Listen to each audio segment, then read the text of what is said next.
J'aimais le fromage vraiment et je prenais toujours le fromage plutôt que le dessert. Quand il y avait un plateau, c'était Fabrice qui jetait dessus, Fabrice et moi. Je m'appelle Fabrice Guepner, j'ai 35 ans. Je suis connu comme le Cheese Geek sur les réseaux et je suis à l'origine d'un projet qui s'appelle le Palais du Fromage. Le Palais du Fromage, c'est l'ambition d'ouvrir un lieu iconique à Paris sur la thématique du fromage avec deux grosses offres. La première, c'est un parcours immersif de dégustation. Alors ça n'existe pas, il n'y a pas vraiment d'autres exemples, mais l'idée c'est une expérience d'1 heure et quart au travers de 12 salles pour déguster du fromage et en apprendre plus sur le fromage. Et l'autre partie, c'est un lieu de vie avec restaurant, boutique, espace événementiel. Et donc ça sera The Place to Brie, parce qu'il y a aussi une laiterie urbaine, c'est-à-dire un endroit pour fabriquer du fromage en ville.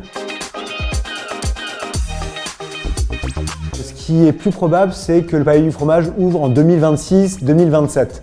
Là, je suis moi et mon équipe, on est dans la période relativement fatidique et constituante du financement du projet, sans lequel le projet n'existera pas. C'est un projet qui coûte 7 millions d'euros.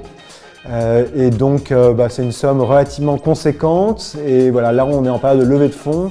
D'ailleurs, si vous êtes intéressé, s'il y a parmi vous des business angels, des fonds d'investissement, des banquiers d'affaires ou que sais-je, voilà, vous saurez me retrouver sur les réseaux ou autres. Mon compte Instagram, le Cheese Geek, sur TikTok aussi, pour les plus jeunes d'entre vous.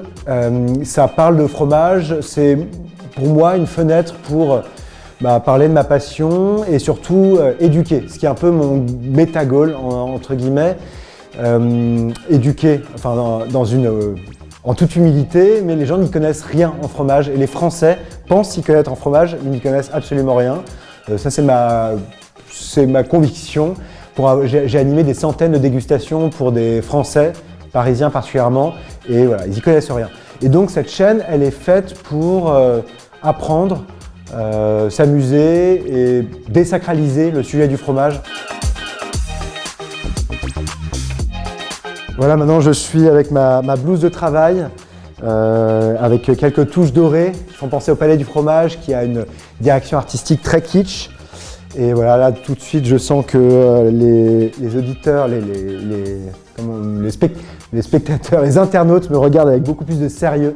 Voilà, maintenant je suis l'expert du fromage et donc j'aurai plaisir à vous retrouver sur les réseaux pour vous parler fromage, répondre à vos questions. Et sinon j'aime bien terminer par rendez-vous au Palais.